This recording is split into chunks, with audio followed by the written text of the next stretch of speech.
বগুড়ায় অন্তর্বর্তীকালীন সরকার নিয়ে মানুষের আশা ও প্রতিক্রিয়া সম্পর্কে জানাচ্ছেন আমাদের সহকর্মী সঞ্জু রায়। টানা 15 বছর শাসনের পর ছাত্রদের আন্দোলনের মুখে পতন হয়েছে শেখ হাসিনার সরকারের। ইতিমধ্যেই গতকাল শপথ নিয়েছেন অন্তর্বর্তীকালীন সরকারের উপদেষ্টাগণ, যেখানে প্রধান উপদেষ্টা হিসেবে রয়েছেন শান্তিতে নোবেল জয়ী ডক্টর মোহাম্মদ ইউনূস। নতুন সরকার মানেই সাধারণ মানুষের মাঝে জাগে নতুন সম্ভাবনার আলো। শান্তিতে নোবেল জয়ী ডক্টর ইউনূসের কাছেও সাধারণ মানুষের প্রত্যাশারও কিন্তু রয়েছে অনেক বেশি।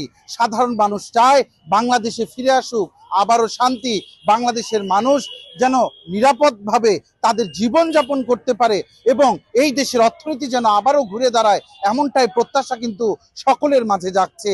আমি একটু সরাসরি কথা বলবো সুশাসনের জন্য নাগরিক বগুড়ার সাংগঠনিক সম্পাদক মমিনুর রশিদ শাহিনের সাথে। নতুন সরকারের কাছে আপনাদের প্রত্যাশা কি? ধন্যবাদ। আসলে বাংলাদেশের প্রতিটা মানুষেরই প্রত্যাশা হচ্ছে যে এই নতুন অন্তর্বর্তীকালীন সরকার তারা অতি দ্রুত দেশে শান্তি শৃঙ্খলা ফিরিয়ে আনবে এবং অর্থনীতিকে চাঙ্গা করবে।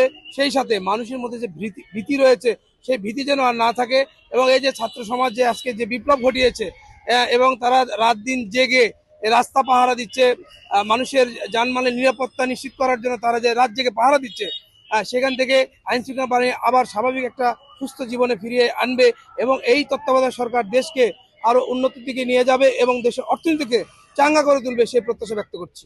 ধন্যবাদ আপনাকে। আপনি কি মনে করেন যে শান্তিতে নোবেল জয়ী ডক্টর ইউনূস দেশের এই পরিস্থিতিতে দ্রুততম সময়ে দেশে আবারও শান্তি ফেরাতে পারবে?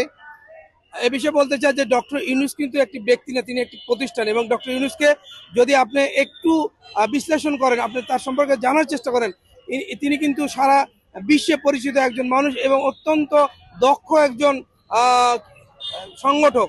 তিনি কিন্তু এই গ্রামীণ ব্যাংকে যেভাবে সারা বিশ্বে পরিচিত করে চলেছেন, আমার মনে হয় যে এই সরকারে উনি আসার পরে এই সরকার ভালো কিছু করবে এই প্রত্যাশা আমি ব্যক্ত করছি। ধন্যবাদ আপনাকে।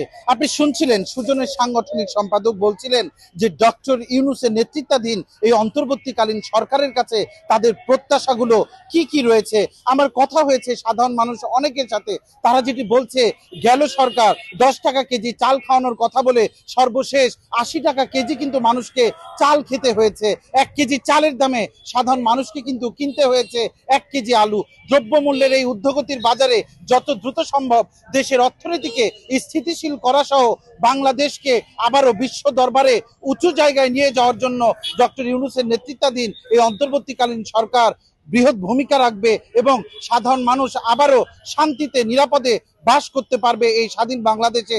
সাধারণ মানুষের প্রত্যাশা এখন এতটুকুই। বগুড়ার সাতমাথা থেকে অন্তর্বর্তীকালীন সরকারের কাছে সাধারণ মানুষের প্রত্যাশা নিয়ে আমার কাছে আজকে এটি ছিল সর্বশেষ।